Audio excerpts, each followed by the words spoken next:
நல்லா இது வதங்கணும்.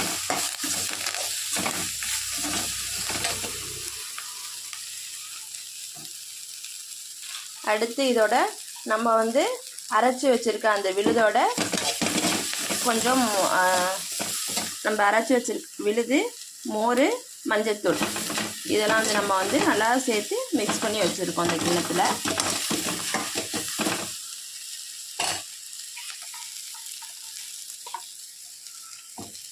அதை இதில் ஊற்றணும்.